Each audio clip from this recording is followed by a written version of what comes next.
All right, welcome back to the Sports Source. The segment brought to you by Games and Things.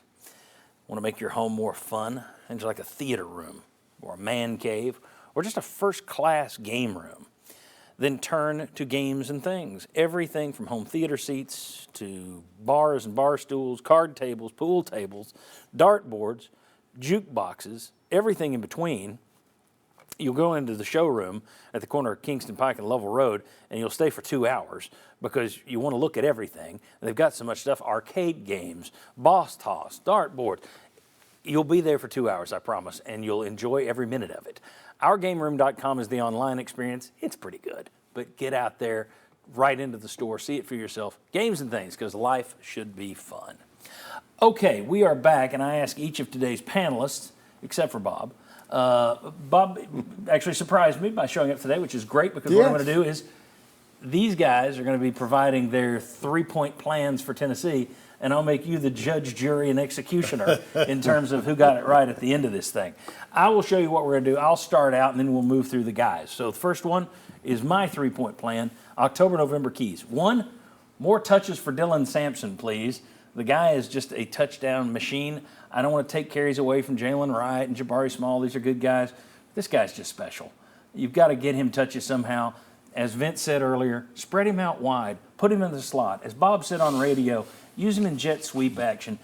Get the ball in his hands. Number 2, lean into the run game, including called quarterback runs if and when Joe Milton's knee is 100%, even if it's just 3 times a game. I want to see a couple of quarterback draws, and I want to see one read option, like the start of the UTSA game where they say it's read option and there's no read. There's no option. You just take it and go. I want to see that. You got to have that as part of this offense. And then if the pass rush continues to excel, trust the secondary to do more. You saw that last week, as Kevin Simon pointed out, a little more split safeties from the Vols defense last year. Let's see what you can do. If that pass rush continues to excel, that should allow you to let your secondary do a little bit more. Maybe that's part of the reason they're playing a little bit better this year. That would be my take. Ryan Callahan, let's put up yours take, and let's have you go through yours. Well, I'm starting with your favorite one because I know you're a big believer in him. Get Dante Thornton healthy because we don't know his health right now, and more involved. And I think they have to because we talked about him going back to the summer, obviously.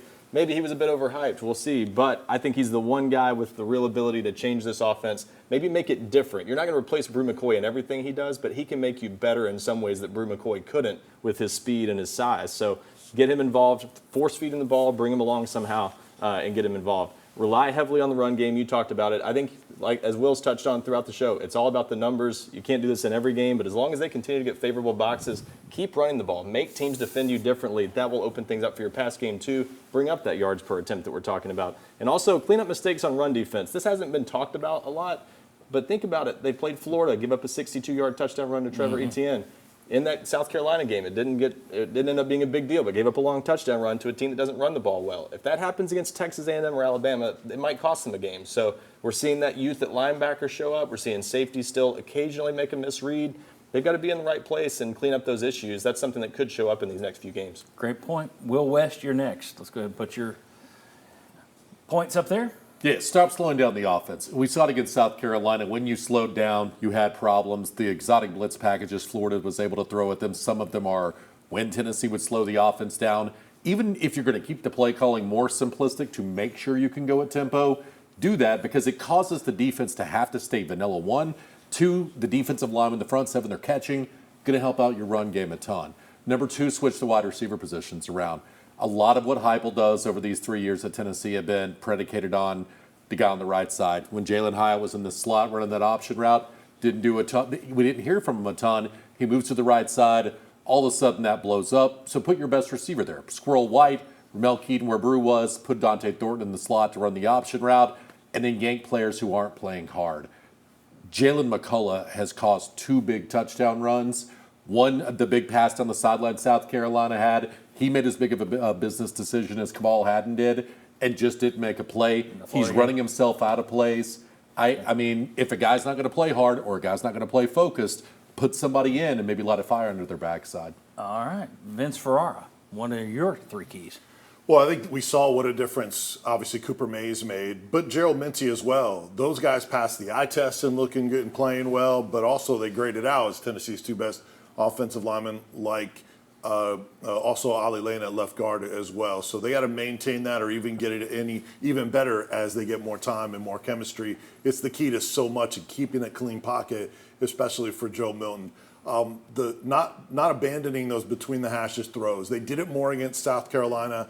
I think that's big because if you're looking for the deep ball accuracy and those big splash plays, if teams don't respect you throwing over the middle of the field, those are tougher to hit on the sideline and deep. And the other thing is the game-changing plays. To your point of the turnovers, those can happen with strip sacks, interceptions, pick sixes, more of that kind of thing. And they need that to help them get off the field on third down as well. All right, very good. Bob Hodge, who had the best three-man?